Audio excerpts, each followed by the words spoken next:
आपको बताते चले, भारत जैसे विशालकाय देश के लिए चुनाव का वही महत्व है जो किसी भी मरीज के लिए डॉक्टर द्वारा ऑपरेशन किए जाने से पूर्व, और यहाँ डॉक्टर की भूमिका जनता की है। कुछ ऐसा ही केंद्रीय चुनाव में 543 लोकसभा सीटों के बारे में भी कहा जा सकता है, जिनमें पीलीभीत उत्तर प्रदेश की एक ऐसी सीट भी मौजूद है जहां से 3 बार के सांसद वरुण गांधी फिरोज गांधी का टिकट काटकर जितिन प्रसाद को दे दिया गया है। टिकट काटने से पूर्व भाजपा बड़े असमंजस में रही, क्योंकि वरुण 543 सांसदों में से बस एक सांसद नहीं बल्कि मौजूदा भारतीय सियासत का एक भारी भरकम नाम है, जो मात्र गांधी परिवार सदस्य नहीं बल्कि एक ऐसा सेल्फ मेड सांसद है जिसका अपने क्षेत्र में सिर्फ वर्चस्व ही नहीं अपितु पूर्ण मान सम्मान भी है, क्योंकि उन्होंने अपने पद की गरिमा को अंत तक गरमाए रखा। यदि भाजपा को उनका टिकट काटना था तो बहुत पूर्व करना था, क्योंकि यहां प्रथम चरण में चुनाव होना था और भाजपा की हिम्मत नहीं हो रही थी कि वरुण का टिकट काटने की, जिसका कारण है कि गांधी परिवार में यदि मोतीलाल नेहरू, पंडित नेहरू और इंदिरा गांधी के दिमागों का मिश्रण करें तब जाकर वरुण गांधी बनेगा। इतने संकोच और विलय के बाद पीलीभीत के टिकट का ऐलान कर भाजपा ने जितिन प्रसाद की राहें भी दुश्वार कर दी, क्योंकि उन्हें भी मतदाताओं से मिलने का समय नहीं मिला। हो सकता है मोदी के चेहरे पर वे सीट निकाल लें, जो कि इतना सरल नहीं है, क्योंकि आज भी वरुण एक जीवन फैक्टर है और उनका चेहरा पीलीभीत निवासियों के मन में मौजूद है। अब प्रश्न यहाँ है कि वरुण का टिकट क्यों काटा गया। भाजपा का कहना है कि उनके टिकट कटने का कारण कुछ पार्टी विरोधी कथन थे, मगर लोग समझते हैं कि उनका टिकट इसलिए काटा गया क्योंकि वे सच बोल रहे थे और दबे कुचले वर्गों, संविदा कर्मियों, किसानों आदि के अतिरिक्त उन बातों पर भी विचार व्यक्त कर रहे थे जो भाजपा की लाइन से पृथक थे। वैसे पार्टी कोई भी हो, यदि कोई उसकी विचारधारा से अलग चलने लगता है तो उसे सजा तो दी ही जाती है।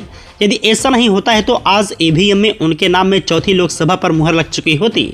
राजनीति में पार्टी लाइन से भटकने का खामियाजा सब जानते हैं, मगर भाजपा उनका टिकट काटकर बैकफुट पर है, क्योंकि जानती है कि आदमी तो सच्चा है, कहीं और फिट किया जाए। कहीं न कहीं वरुण के टिकट को काटकर वह घबराहट अवश्य है। भाजपा में जो मीनाक्षी लेखी भी कि सिंह आदि के टिकट काटने में नहीं देखने में आई, वो वरुण गांधी के टिकट काटकर दिखने लगा है। भाजपा में अब गूढ़ विचार हो रहा है कि वरुण गांधी को रायबरेली से चुनाव मैदान में उतार दिया जाए, जहां से कांग्रेस में धारणा बन रही प्रियंका गांधी को उतारा जा चुका है। इस पर वरुण गांधी का कहना है कि भले ही उनकी मां मेनका संजय गांधी छोड़ आई हों, वे 10 जनपद की गलियां, मगर परिवार का तो हिस्सा हैं। वरुण और प्रियंका, वैसे भी वरुण और प्रियंका में मधुर संबंध है और वरुण के निकट प्रियंका का रिश्ता बड़ी आपा, बड़ी बहन का है, तो केवल एक सांसद अथवा मंत्री बनने के लिए अपने पारिवारिक रिश्तों की आहुति नहीं देने वाले, जो उनके अंदर मौजूद इंसानियत का पता देता है। इसके अतिरिक्त पीलीभीत में वरुण के चाहने वाले में कमी नहीं है, क्योंकि जिससे वह एक बार बात कर लेते हैं ऐसी गर्मजोशी से वे बात करते हैं कि उनका दीवाना हो जाता है।